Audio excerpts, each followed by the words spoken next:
maybe. Yes, Laura talked about the word becoming incarnate and defined the word incarnation and talked about the word that created Maybe. the word. Yes, Laura joined the neighborhood. It was wonderful. Wonderful. Yep. I know it was. You're blessed. Yes. Yes.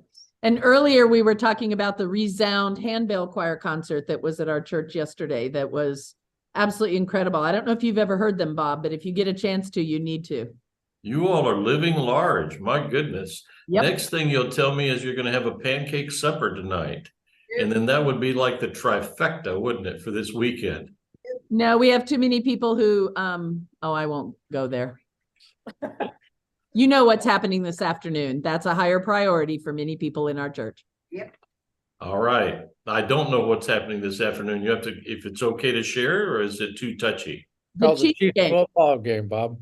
Oh, that, of course. Of course. And me with my Chiefs red on. I started to say that. You're wearing your red shirt even. And I'm wearing my red jacket around in the cold, chilly morning too. And see, I've been figuring out all morning, I have to go out and treat my chameleon when we're done here. And then I've been trying to figure out how to get back home while avoiding the Chiefs traffic. So, well, we do have a trifecta then. If you've had the bell choir was yesterday or Friday, it was and then you've had a great sermon today, and then we've got the Chiefs game, you know, it doesn't. It's you're living large. Yep. Well, see, that's what we think. You're the trifecta, not the Chiefs game. Yeah, and then there's you. Okay, Thomas Merton. We'll see what kind of sauce we could put on this weekend. Yeah. All right, so we're approaching the hour at 11. So we're recording this. I'm actually streaming this to YouTube Live. I don't know if anybody will discover it there, but Bob, you want me to start by Get away? Sure. By way of intro, or tell me when you want me to pop up the slides? I'll tell you in just a minute. I'll do a little intro. As you know, we're doing this 3 weeks of great souls. Last week we did Peter Gomes, and what a treat that was. I hope you experienced it as a treat. I certainly did, and it was a wonderful, wonderful gift to me to be able to do that. Next week we have another wonderful great soul, a guy named Frederick Buechner. And some of you may have seen his books in your church library, Peculiar Treasures or Telling the Truth. These are little dictionaries where he has extraordinary wisdom to impart, like a definition of lust. A man dying of thirst, craving for salt. That's what lust is. Doubt. This is a great one. Doubt. Doubt is the ants in the pants of faith. It keeps it awake and moving. So we'll get into Frederick Buechner. He's a great writer, kind of once understood to be kind of the C.S. Lewis of America. And coincidentally, his papers are held at Wheaton College, of all places. He's a liberal, progressive Protestant liberal, but his papers are held at Wheaton College. And guess who else's papers are there? C.S. Lewis's. Interesting. So, but today we're going to be looking at a monk. Don't go to the slides just yet. I'd like you to use your sanctified imaginations and try to think about what a monk looks like. Almost none of us have ever met a monk. You may have, but most Protestants have not. They don't come around our churches very often unless we invite them. They're usually sequestered or cloistered, or they live as a hermit. They live in a community, but they're away from so-called the world. And so we don't have an image of what a monk is, do we? Is that fairly safe to say? We don't know very, you can't call up your favorite monk and say, hey, can you come over for dinner? That's not normally our experience. Well, today we will meet somebody who's known as kind of like the St. Augustine of America in the 20th century. A person with that much impact, that much powerful influence, and a person who gave a new way of praying, a new way of believing, a new way of having faith, not only for Catholic Christians, but also for all Christians and many other people of many other traditions. So now we'll start with the slides. Today is actually the anniversary of Thomas Merton's death. This is one of my favorite pictures of Merton. He's full of mirth. He almost looks impish. His eyes almost always look serious, but here he's, squinting. And by the way, he died at the age of 53. 53. He was a month away, about a month and a half away from his 54th birthday. But he did not live a long, long life. But his influence is huge, as you will see, I hope. So next slide. Let's do a little bit of review of his journey on Earth. He's born in Prades, France, the son of Owen and Ruth. His mother was a Quaker artist, and he's baptized in the Anglican Church there in France. He moves to a little section of Queens. Douglastown, New York is in the eastern edge of the Queens borough in that August. His mother dies from stomach cancer, and he is 6 years old when that happens. He moves a mere 4 years later to France. This is important because he will learn to speak fluent French. He will also master a number of other languages. His father then moves him to England, enrolls him in a prep school. He's diagnosed with a brain tumor. And then when Thomas Merton is 15, his father dies from that brain tumor, and Tom Bennett, who was a friend of Owen Merton's in New Zealand, becomes his guardian. He gets a scholarship to Clare College in Cambridge. He has a kind of mystical experience at the age of 18 while he's in Rome, and he's transfixed by this mosaic of Christ there at Palatine Hill. He leaves Cambridge, England, and returns to the United States in 14. He's 19. He enrolls at Columbia University and will graduate 4 years later with a BA in English. He has a mystical experience that year. He graduated in May or June. Just a few months later, he senses that he has maybe a call to the priesthood. He has that in a parallel experience as he's reading about Gerard Manley Hopkins, who was a great poet. You can look up a poem called God's Grandeur. He's a great poet in the history of poetry written in English. That inspires him. He will write or think about writing a PhD on Gerard Manley Hopkins. He never does, but he thinks about it.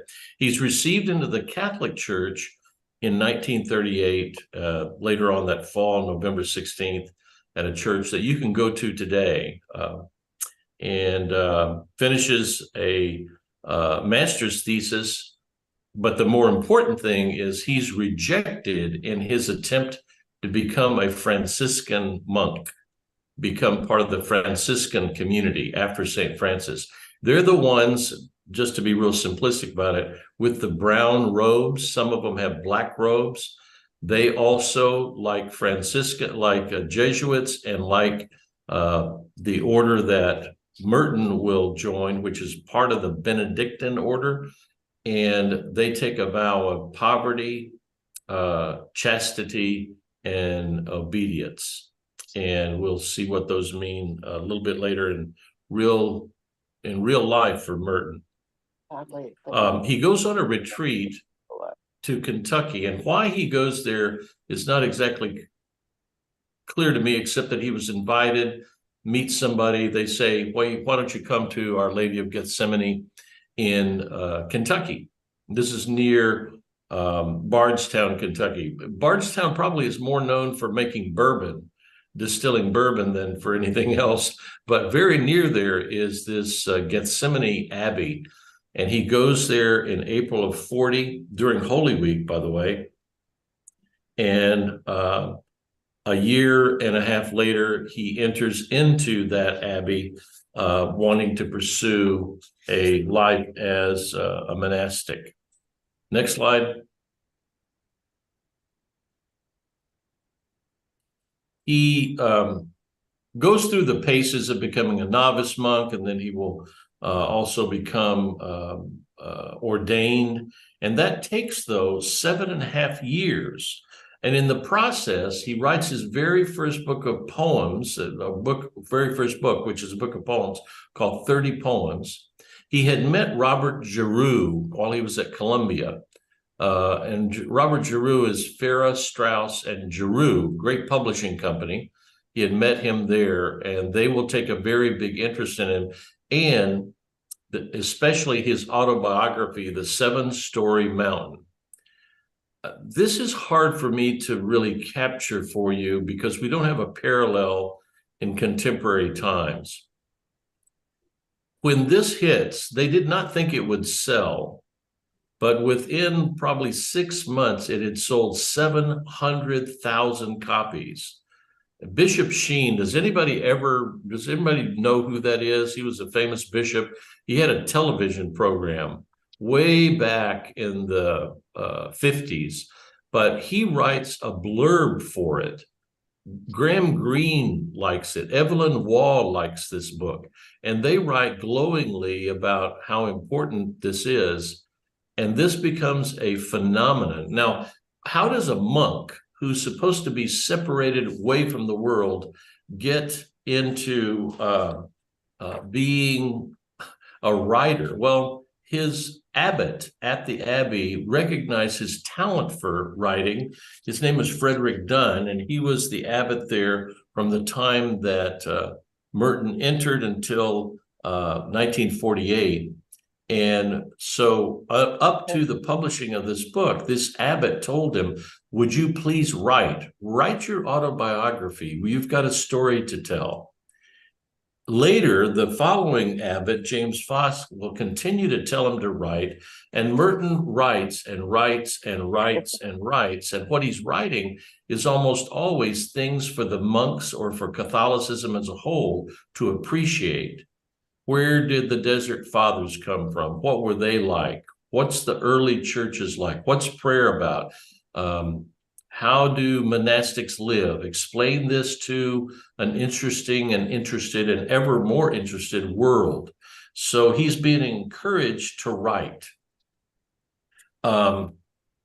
He writes about everything, monastic and contemplative matters, about social issues eventually into the 60s, race relations, war and peace and poverty. And he begins to attain in the early 60s an international reputation.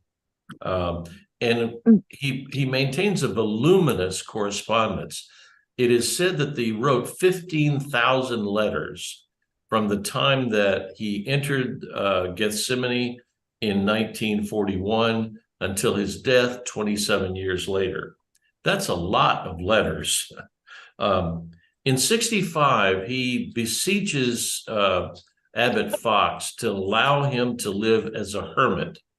Now, this may not be a cup of tea of any of us, okay? To live as a hermit, meaning away from even the community. It's a very strange thing to live in a monastic community. You're given to normally silence and praying and working in a rhythmic kind of routine to your day and to your life. But then you can even seek further depths into solitude. And that's when you want to live as a hermit. And he seeks that, and he's granted that privilege. We'll see a picture of his little cabin. In 68, on September the 11th, coincidentally, he's gotten permission from the abbot to do this, and he goes on an Asian journey to meet people in the East and talk about monastic traditions and contemplative prayer. And so he will eventually meet the Dalai Lama in India for the very first time on November the 4th. He will meet another guy named Chatrel Rinpoche, who is another guru from the Himalayan kind of Buddhist that are populated in Bhutan as well as in India. They were kicked out of Tibet, so they can't be there. And he will have these great encounters. That's on the way to Bangkok. And in Bangkok, there's a very big gathering of Asian Benedictines and Cistercians. I'll tell you what Cistercians are like a little bit later. It's a little bit complicated, but you'll get it. But there's an ecumenical conference in Thailand, and he's giving lectures there. He finishes up and he says, well, I will now disappear. No, we'll now take some time to have a Coke, he says. You know, he's a regular person. We'll all have a Coke and I shall disappear. And he's being jocular, right? He's being kind of joking. And he goes and takes a shower. And when he comes out of the shower, he accidentally is electrocuted on an open hot wire that's connected to a fan in his room. And coincidentally, he dies on the 27th anniversary of his arrival at Gethsemane. By the way, he's flown back in a plane. Remember, this is 1968. This was the year of the Tet Offensive, I believe, and the height of the Vietnam War, when there was nightly, sadly, body counts broadcast on television in the evening news. And he will fly back in a plane of Americans who had been killed in the Vietnam War. Very poignantly and poetically appropriate, since he had protested that war so strongly.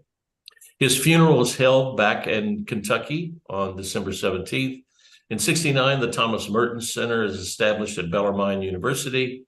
It is the official and the largest collection of Merton materials. Then 17 years later, I don't know why it took him so long, but the International Thomas Merton Society is formed there also in connection with the Thomas Merton Center. Significantly, in 2015, when Pope Francis came to America and addressed Congress, I hope you remember some of that, or some of you will remember when that took place.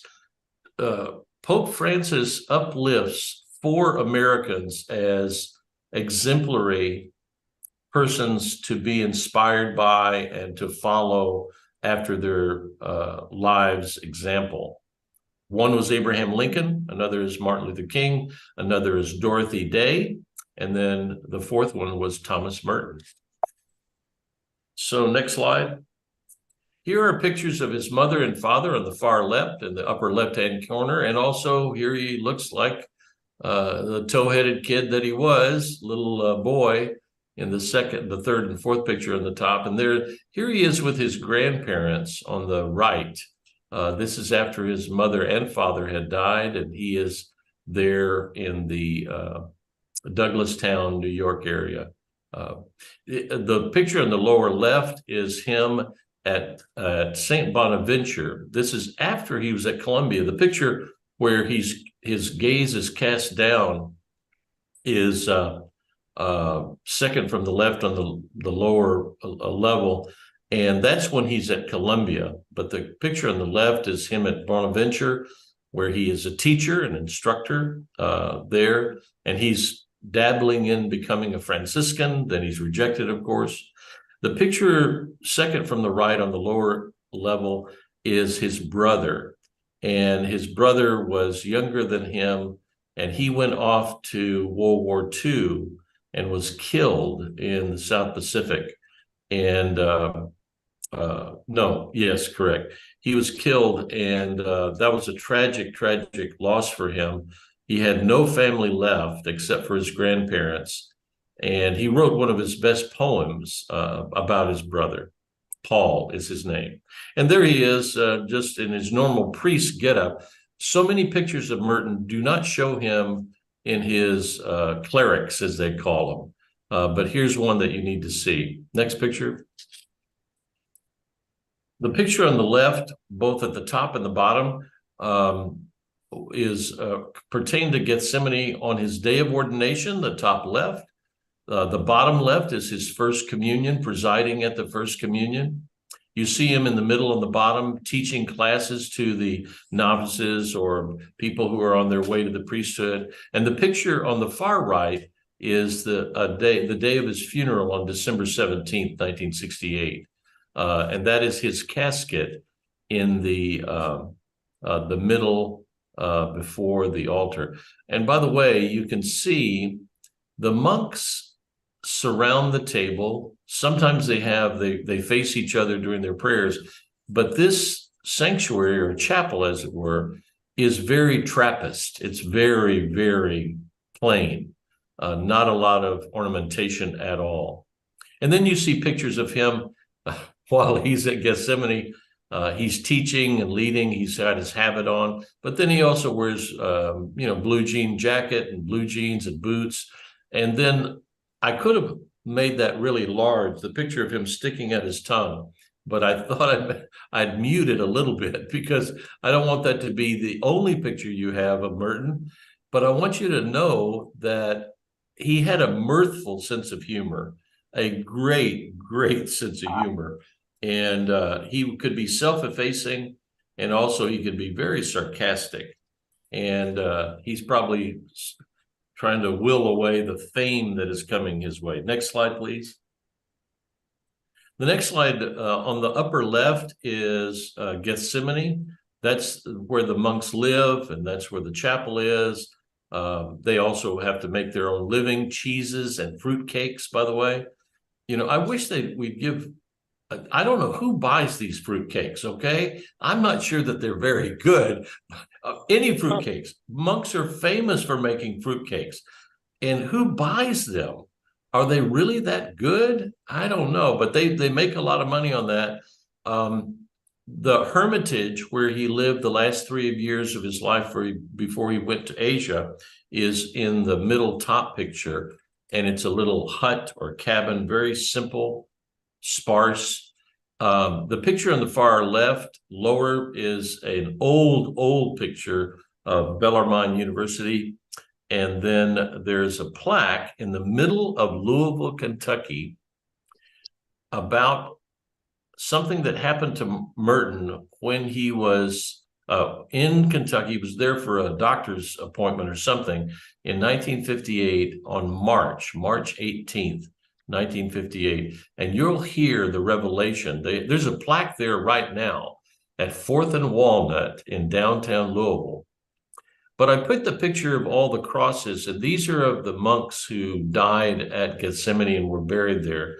When you become a part of a monastic community, it's like giving over your life to that community as if they were your family. And they really are your family. They do become your family. And he's buried there plainly. And by the way, it doesn't say Thomas Merton on his grave marker. It says Father Lewis, which is the name that he was given when he was ordained. Next slide. While he was, at Gethsemane, and even while he was a hermit, he could receive visitors, and he received tons and tons of visitors, including people like William Stringfellow, Will Campbell. We'll eventually do Will Campbell as one of the great souls.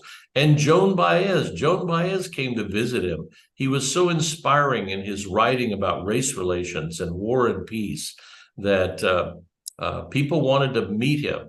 On the upper left-hand corner, this is Wendell Berry and Denise Levertov. We've done Wendell Berry, haven't we? I think we did. And so these are, by the way, we could do Denise Levertov eventually. She's a great soul as well. They've come to talk with him. We've done both, actually. We did Denise too? Okay, there we go. And yeah, that's right, we did. And so, here's a great soul meeting other great souls. In the middle picture at the top is a great person who helped him with his correspondence, Daniel Patrick. He's another monk. He's a Trappist monk there, the middle top picture. Beneath that is a picture of Merton and Daniel Berrigan. Well, Berrigan has come to see him as kind of the chaplain to the peace movement. The picture on the upper right is the picture of one of my professors that I didn't know until doing some research and finding this, and his name is Rabbi Lou Silberman, and he's from Vanderbilt, and he would go up to visit Merton there at Gethsemane. The picture second from the left in the lower section is a guy named John Howard Griffin sitting there having a cup of coffee. Merton is serving them, serving some people in the room. And at this same meeting, the next picture to the right is on the lower side, on the lower level of this is Jacques Maritain, a French philosopher and critic and great mind. But John Howard Griffin, well, who was he? He wrote a book in the 50s called Black Like Me, or the 60s, excuse me, Black Like Me. And it was made into a movie, by the way. And John Howard Griffin would become eventually the official biographer for Merton. He was approved by the abbot. He was a social activist as well. And he did a lot of talks about his book and his experience of dyeing his skin and appearing as a Black man, but he's really white, and trying to experience that and then translate that to the American public.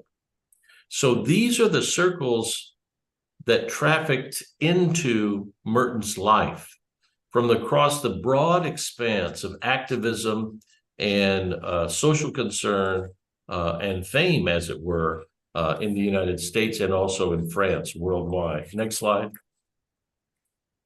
But he not only was famous among secularists, he was really becoming known and connected with Eastern monastic traditions. The person on the upper left-hand side is a guy named D.T. Suzuki. And in the 60s and into the 70s, he was a very popular person to learn from about Buddhism. That's in the middle picture in the top. That's Thich Nhat Hanh, who died just in the last few years. And that is him to Merton's left in the middle top row. And Thich Nhat Hanh is an extraordinarily gifted writer. He was very popular, is very popular still in the United States. Then a very young Dalai Lama on the far right upper level is Merton on his Asian journey, and he will meet him in Darjeeling, I think, and meet in India. He will meet the Dalai Lama. The picture on the lower left is he meets Dalai Lama in India, and he meets also in India, in Darjeeling, Chatral Rinpoche, which is the picture lower left. Then the picture in color is the Dalai Lama coming to visit Merton's grave in the 2000s. And he will come and pay his respects to him. Where do we start? Well, there's books by Merton. Before he died, he had written 36 books.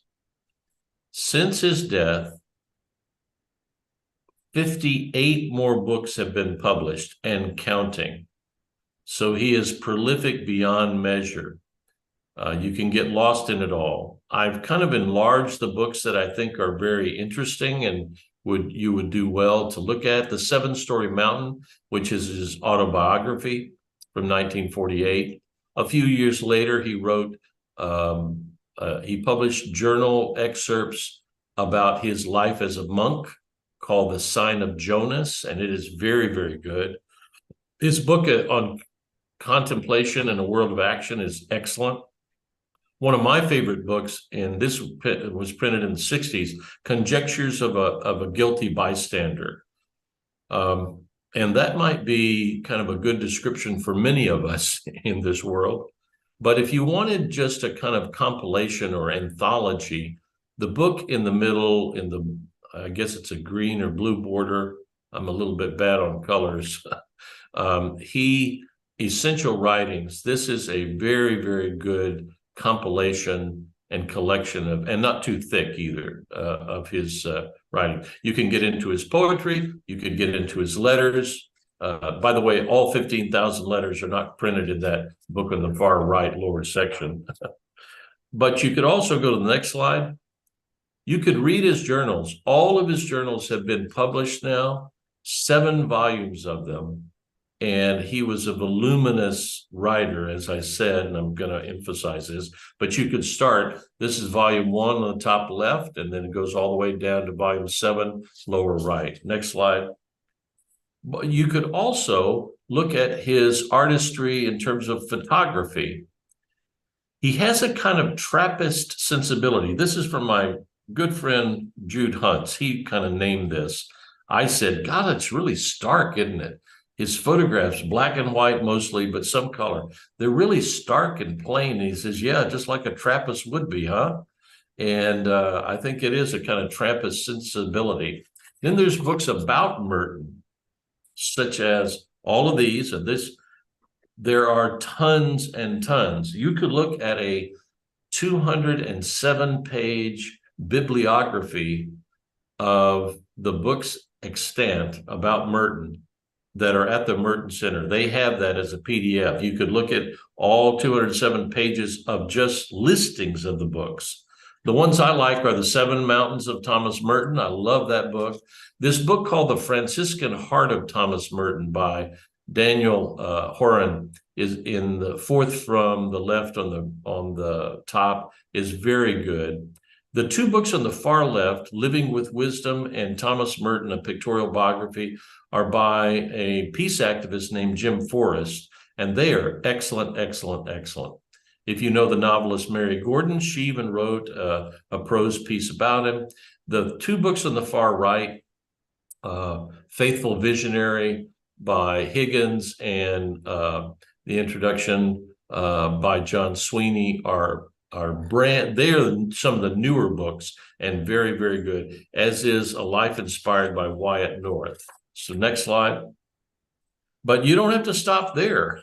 You can go on the internet, and the 2 best places, in my view, is to check out, the very best place is to go to the Merton Center. And there's a statue of him there at Bellarmine University, and just the repository of umpteen resources connected to Merton, and almost all of them free. I've given you the link also to the Merton Society, which is on the Merton Center site.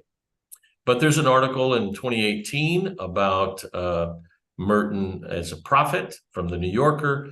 There's a Franciscan blog by Richard Rohr, very famous monk himself. He's a Franciscan.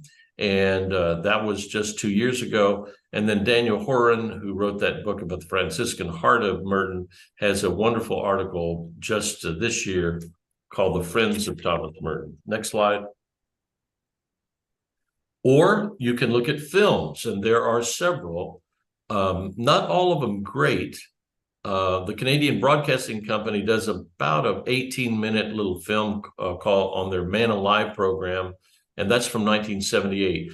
That tops link there, and if you look at the whole thing, it's 1 hour and 23 minutes long.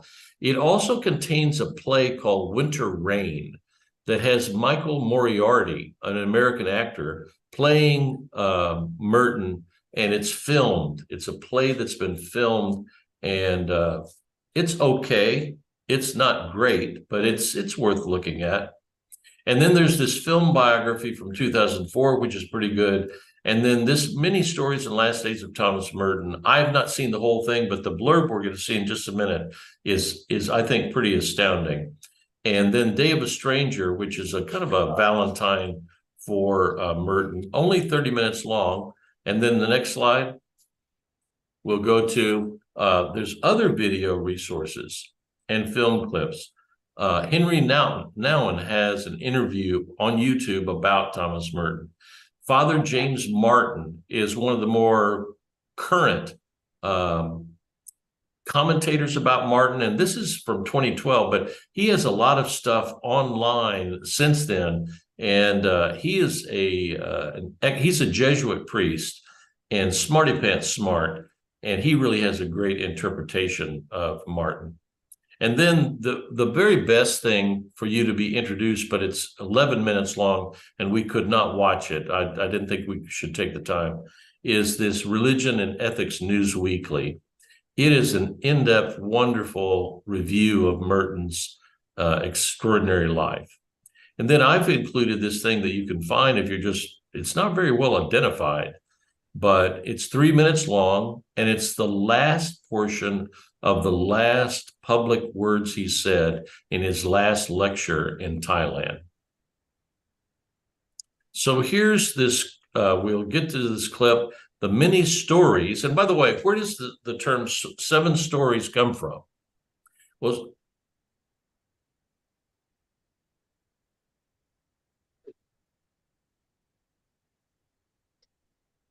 You there, Bob? don't think that's it. Go back. Yep.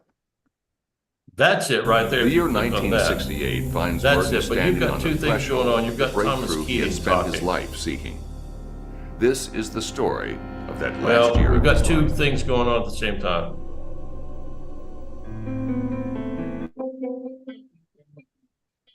Hang on a minute. Thomas Merton's life was changing dramatically. Again. Once the nightclubs of New York had been his haunt. What you're hearing, by the way, is a great guy named Thomas Keating, who was Thomas Merton's confessor. All right, I'm going to go there. No, I don't want to go there. I want to go to the. I don't know why that's playing.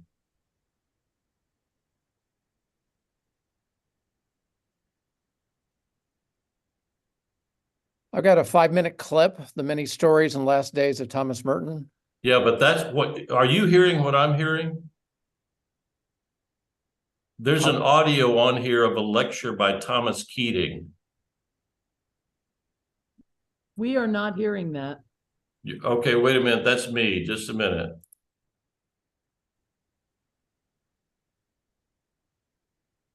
Just a minute.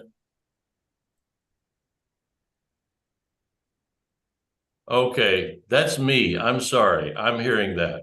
Now, okay. Thank you, Elaine, or whoever was, or Liz, for catching that. So that was only me. So now we can go to that 5-minute clip. I apologize. Thomas Merton was one of the most profound and controversial thinkers of the 20th century. His life story is one of struggle and celebration, darkness and epiphany. The year 1968 finds Merton standing on the threshold of the breakthrough he had spent his life seeking. This is the story of that last year of his life.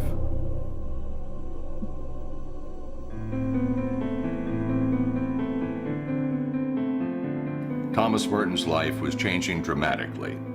Again. Once the nightclubs of New York had been his haunt. Then he became a Trappist monk living in rural Kentucky. Though in seclusion for 27 years, he had become recognized internationally as a spiritual master. Admirers celebrated him. Merton was what we would call a seer.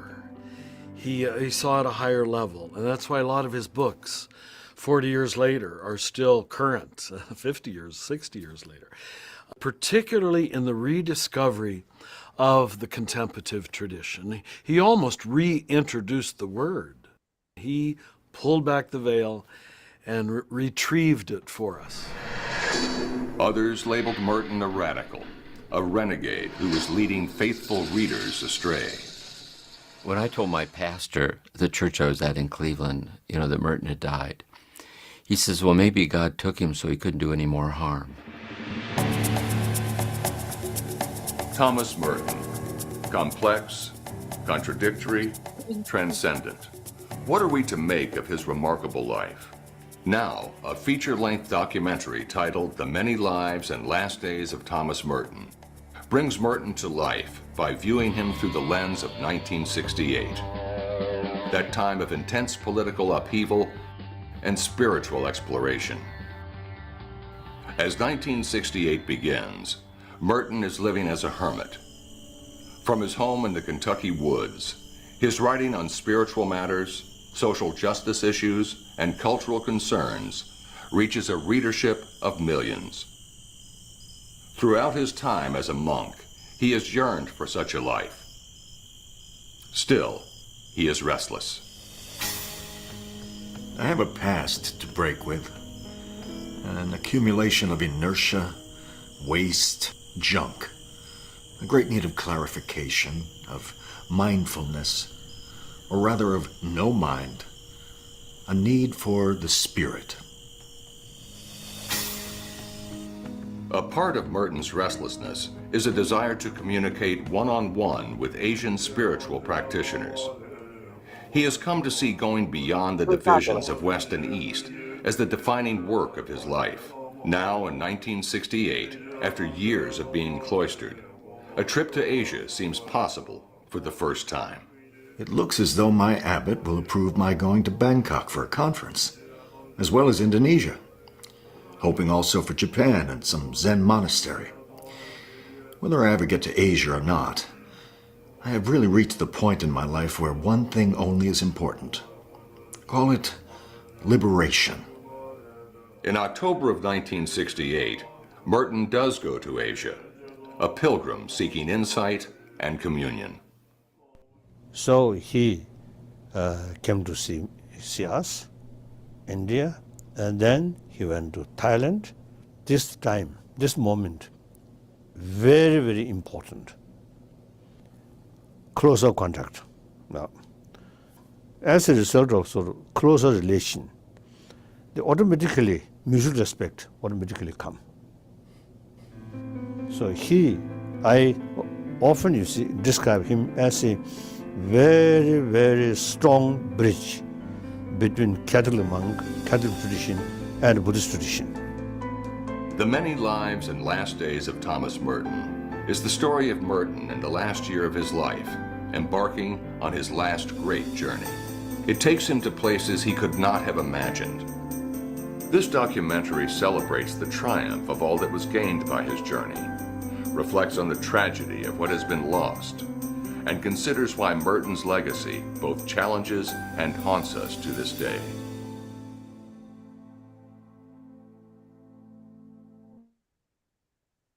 Thank you. Thank you, Brett.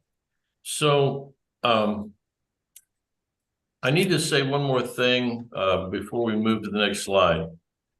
You'll see that go back to the previous slide. It says the many stories. The guy in the film clip calls it the many lives, the many lives. Well, story is more important because it echoes his autobiography, The Seven-Story Mountain.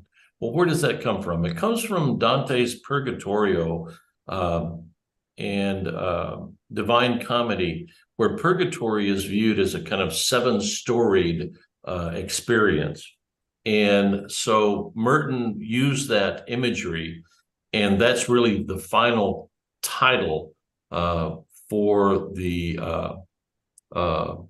this film done in 2015. The Many Stories, Not Many Lives, and Last Days of Thomas Merton. One other thing I need to say before we move forward. In the late or mid-60s, Merton was hospitalized with some back issues and had some surgery. And he fell in love with a young nurse, Margie Smith. She was known in his journal just as M. And they had, according to various interpretations, either a chaste, meaning non-physical affair, and then other commentators, interpreters viewed that it was a physically embodied affair eventually. So he broke his vow, whether he did it physically or emotionally or spiritually, emotionally, he broke his vow of chastity, which is very important to anybody entering into the priesthood in general. That's a general commitment and vow that is taken. Not all priests take vows of poverty. They take vows of chastity as well as obedience to the structure of the Catholic Church. It might be a bishop, it might be an abbot if you're in a monastic community. But there's this third one of obedience, chastity, and poverty. The third one being poverty for all monastics. They all take a vow of poverty.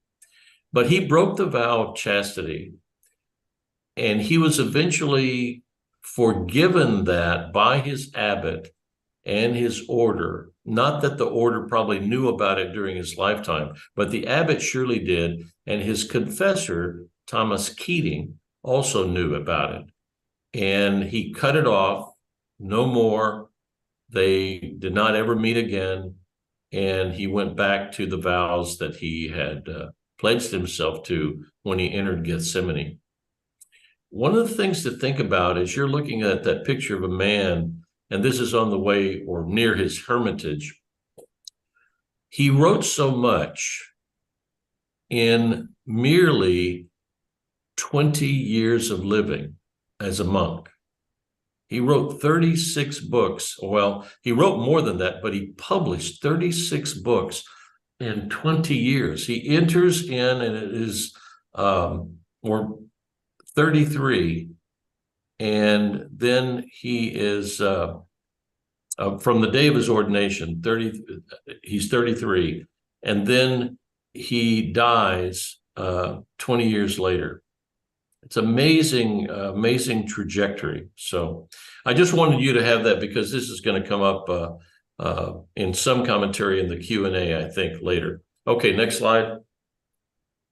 Well, I think that it's easy to see that he's an enrapturing study of contrast. He loves solitude, but he's famously connected, isn't he, with a lot of people. He wrote compelling books about prayer and also social justice issues and concerns. He's devoted to God, but he also loves the good gifts of God's world. We're going to see that in a prayer in just a moment that he prays, or not in the Revelation. You won't believe his extraordinary affirmation of the world. He's a Catholic monk, but he's also little c Catholic, meaning he's universal or global in his yearnings to learn about prayer from any religious tradition he can. He's singular in his genius, solitary in his devotional practice, but he's also part of a community. He is a Trappist. Now, who are the Trappists? They are the Order of Cistercians of the Strict Observance, the OCSO. And these are people who take silence and listening for God very, very seriously. That's the Trappists. Now, that's an offshoot of the Cistercians, and they are an offshoot of the Benedictines. So it goes back quite a way. The Benedictines were started in 594. Then the Cistercians are founded in 1098. Takes the Catholics a long time to evolve, huh? And then in 1664, and it takes them 230 years before they're official. The Trappists come into existence finally by 1892. All right. So that's Benedictines, then Cistercians, then Trappists. And they're all in the Benedictine lineage. But that is Merton's kind of monkish provenance. He has an epiphany in the middle of Louisville, and this is in 1958. And I want to read this. In Louisville, at the corner of 4th and Walnut, in the center of the shopping district, I was suddenly overwhelmed with the realization that I loved all those people, that they were mine and I theirs, that we could not be alien to one another, even though we were total strangers. It was like waking from a dream of separateness, of spurious self-isolation in a special world, the world of renunciation and supposed holiness. This sense of liberation from an illusory difference was such a relief and such a joy to me that I almost laughed out loud. I have the immense joy of being man, or we would say human. a member of a race in which God himself became incarnate. As if the sorrows and stupidities of the human condition could overwhelm me, now that I realize what we all are. And if only everybody could realize this, but it cannot be explained. There is no way of telling people that they are all walking around shining like the sun. So Louisville is proud to have this street named after him, the Thomas Merton Square, but also the this revelation that is listed and posted there at near 4th and Walnut. Next slide. So what Merton showed us is that faith is a common way of life. And by the way, that'd be implied for all religious traditions. He says, this is not a hermitage where he lived. It is a house. What I wear is pants. What I do is live. How I pray is breathe. I love that directness and bluntness. And it is common. Next slide. Prayer is experientially connecting with God, not being fancy pants, about words that you say, but spending time alone with God. And he viewed it as necessary for human fulfillment. His approach was straightforward, simple, paying attention to God's presence and God's will and love. And by the way, let me just use a person that we've used before. We've done Mary Oliver. I believe we have. Yeah, we've done Mary Oliver. And she said this about prayer. It doesn't have to be the blue iris. It could be weeds in a vacant lot or a few small stones. Just pay attention. Then patch a few words together and don't try to make them elaborate. This isn't a contest, but the doorway into thanks and a silence in which another voice can speak. That's very much Thomas Merton. I don't know if she got it from him. I don't think so. But it's very, very much in the spirit of Thomas Merton. He also showed us about contemplative prayer and that it was a premier way of writing at unity between ourselves and God, unity in the human community. And that contemplative prayer really moves you to experiential contact with God. Next slide. And then this is one of Merton's most memorable prayers. My Lord God, I have no idea where I am going. I do not see the road ahead of me. I cannot know for certain where it will end, nor do I really know myself. And the fact that I think I am following your will does not mean that I am actually doing so, but I believe that the desire to please you does in fact please you. And I hope I have that desire in all that I am doing. I hope that I will never do anything apart from that desire. And I know that if I do this, you will lead me by the right road, though I may know nothing about it. Therefore will I trust you always, though I may seem to be lost and in the shadow of death. I will not fear, for you are ever with me, and you will never leave me to face my perils alone. This he writes a mere 10 years after he's ordained, a mere 17 years after he enters the monastery. And I think it's a prayer that could be repeated by any one of us many times a day. What makes Merton a great soul?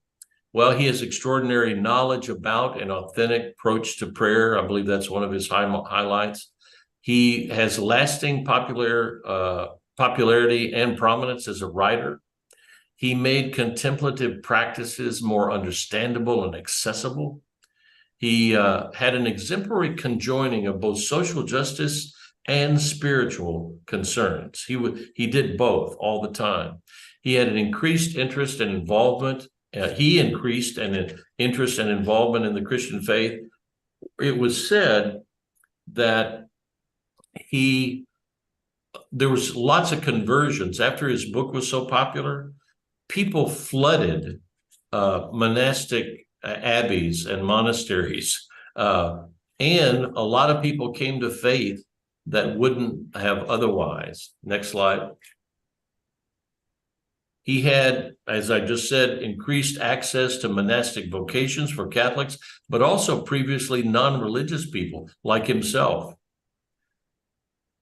Sixthly, he showed a way, or seventh, excuse me, he showed a way for enhanced ecumenical and interfaith dialogue. Interfaith and ecumenical dialogue had never enjoyed as much prominence and engagement as when after Thomas Merton came on the scene. He just wrenched it up. He ratcheted it up quite a bit. And also he incensed conservative Catholics. You saw that in the film clip, right? Some people said, oh, good. Now he won't do so much harm. I'm glad he's dead. Literally, there were people who said this. And they took great umbrage at how he was challenging the status quo with regard to race relations, saying that the problem of the Negro, that was his language, is the problem of our time in American history. He inspired, however, progressive reformers and activists within the Catholic Church to have fared thee well in ways that nobody else had. He is probably the most powerful influence on Catholicism in the 20th century, more so than Dorothy Day, more so than almost any bishop. He just impacted it powerfully and lastingly. And the continuing popularity of his books, his teachings about contemplative prayer and all the rest are evidence of that. Well, this was a long presentation and I apologize.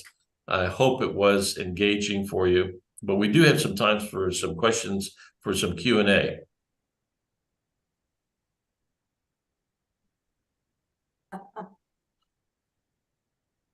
How many of you have ever heard of Thomas Merton? They're in the library. Oh, yeah. In fact, we actually did a little bit of reading about him. We did a series of contemplative prayer probably 12, 15 years ago.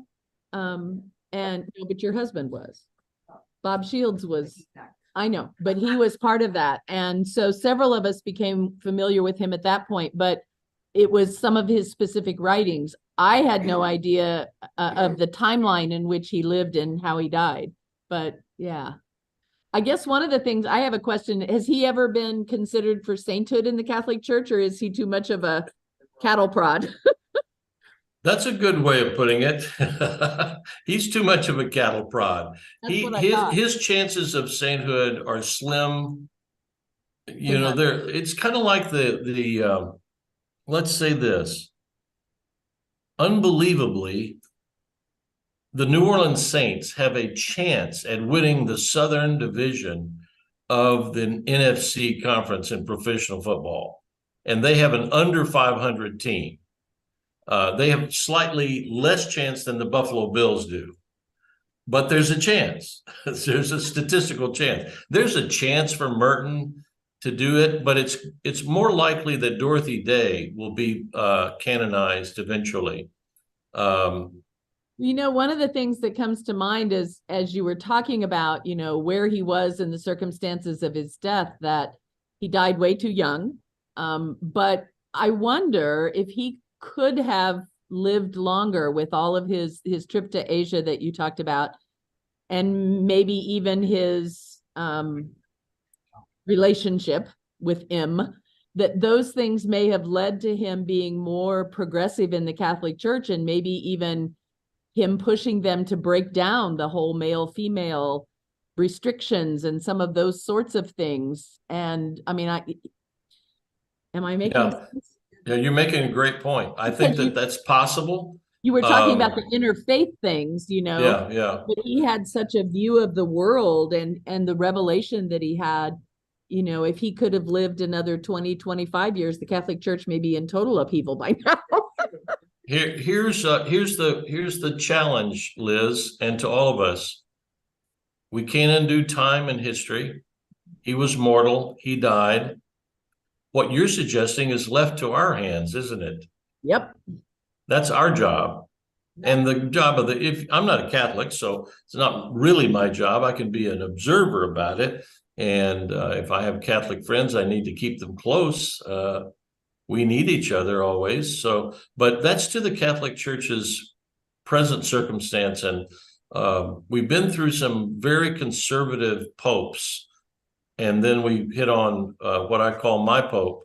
Pope Francis, and he's Bob- much more progressive. Bob, he just expelled someone in Texas. Yeah. Yeah, this happened this Yeah. month or so. Yeah, he did, and he silenced Cardinal Burke. Right. It was a pain in the patootie for a lot of people, and he silenced him. Cardinal Burke was one of the biggest resistors to Pope Francis when he came on the scene. Yeah, he did. And that guy showed up at the big conference of the U.S. Conference of Catholic Bishops, but he wasn't allowed to come in. I mean, that's good point, Pete. He shut down a bishop. Yeah. So, but I think, again, in pure Merton fashion, if Merton were somehow from the great beyond to talk to us and respond to your question, Liz, I think he would say this: well, what are you and my Catholic brothers and sisters going to do about that? Well, see, that's where, you know me, I'm the cattle prod on the Jesuit campus where I teach for another 156 days.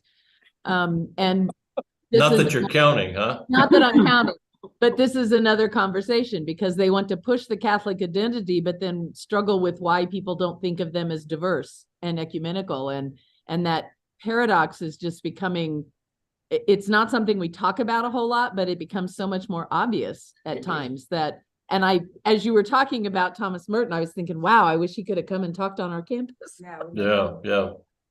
Hey, Anyway, Bob. I like the Jesuits. I think yeah. Kay, you got a question or comment? Well, first, thank you is excellent. I've always admired Thomas Merton from kind of an early age. So in the day that he broke back in whenever that was that he broke his vows, Yeah. common for them to forgive and not. Yeah, it is in certain traditions. It's common in the Trappists. It's common in the Jesuits. It's actually common in almost any order because you've given over your life to a community. You've given everything. By the way, you own nothing. Right. All the royalties that he got from his books, guess where it went? It went to the Trappist endowment. Yeah. And all of the residuals in perpetuity. By the way, there is a conspiratorial film that I do not like. It's never been made, but there is a screenplay, and they want to talk about these guys. I think one is an Irishman, and another is an American, and they want to talk about how the abbot at Gethsemane, the CIA, and certain other Catholics were instrumental in having Merton assassinated while he was in Bangkok, and that there was no autopsy, and the wounds that somebody said they saw in the back of his head didn't comport with being electrocuted, but with blunt trauma to the head or a gunshot, and blah, blah, blah, blah, blah. I mean, it's just so conspiratorial, and it slanders the entire Trappist order and the Abbey of Gethsemane, saying that they were part of this and cover up. I'm sorry. I mean, I just don't buy it. Don't see the evidence for it. And it's really American, isn't it, that we can't just accept that something really freaky and happenstance, like a live open wire that you step on with wet feet coming out of a shower, could kill you. Well, it could kill me today if I do that. And well, are you going to say, oh, he made that presentation on Thomas Merton and that was a bad thing, and so the powers that be got to him? Oh, please. I'm a grease spot in the universe. Why would anybody do that to me? And Merton, did he have that really much power on interfaith relations? Nobody was talking about this stuff. He was so far ahead of his time. It would be 20 years after people read the Asian journal that was published and saw how he was meeting with these gurus, lamas, and Dalai Lamas as well to see about what were the parallels, similarities, and differences. They highlighted the differences quite often between Western spirituality and Eastern spirituality. But can we learn from one another? By the way, you wouldn't have an Advent wreath if it wasn't for the Catholic Church. Right. We learn from each other. And it's okay to claim Protestant privilege and say, oh, well, we would have gotten around to it. That's just a truth that we really should have. No, that's Catholics did that first. They did color in worship. What did Protestants do, especially in the American scene? No stained glass, plain, plain, plain. It's kind of like we were trying to be a Protestant version of Trappist, plain, nothing, no ornamentation, no statuary. Oh my God, that's idol worship. No. Well, we came around on the Advent wreath, didn't we? Because it's inspiring to light the candle of hope last Sunday, to light the candle of peace this Sunday, to light the candle of joy on Gaudete Sunday. That's very Catholic. Rejoice, Gaudete. And then the love, and then the Christ candle. It gives us great rhythms. By the way, I never practiced any of that before I came to Community Christian Church. I was all that part of that grim part of the Protestant tradition. But of course, I suppose we should say that Thomas Merton would remind us that we should still love those conspiracy nuts that are trying to write those sorts of things. Yes, All part of our yes. human neighborhood. And they just don't realize, to quote him, that they are shining like the sun. They don't realize it, that they could. Yes, that's right. Wow. One last question before we have to get off here, or comment. By the way, I'm not sure that he's a great poet. He's an important poet just because of what he did, and I'm not sure that he's a great artist with drawing. His drawings are interesting, but they're not great.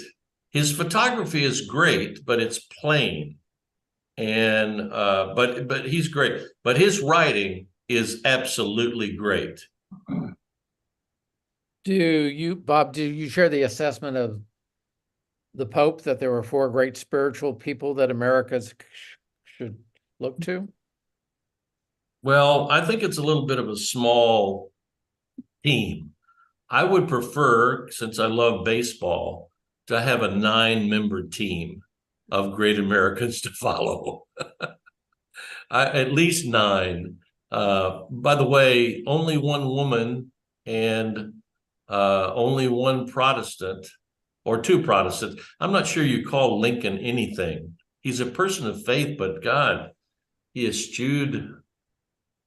He's not as bad as Thomas Jefferson. Not bad, not as strict as Thomas Jefferson. Jefferson cut out everything that was miraculous in the New Testament and made his own Bible. Yeah. That was just the parables and the teachings, no miracles at all, because it couldn't be scientifically verified. Lincoln is maybe one of the greatest souls our nation has ever produced, for that intertwining of national creation and faithfulness before the Almighty.